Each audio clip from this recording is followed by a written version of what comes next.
மாட்டோம், நம்பணும் இல்லையா?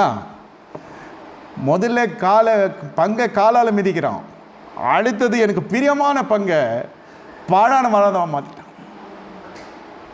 தேவனே இது என் பங்கு. பிள்ளைகள் கத்தரால் ஒரு சுதந்திரம், வீடு ஆஸ்தி பிதாக்கள் வைக்கிற சுதந்திரம்.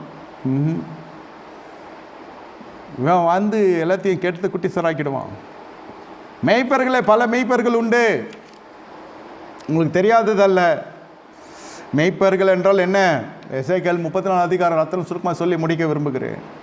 4வது வசனம் சொல்லுகிறது, எசேக்கியேல் 34 அதிகாரம் 4 முதல் 8 வசனம் வாசித்தால் சுருக்கமாக சொல்கிறேன்.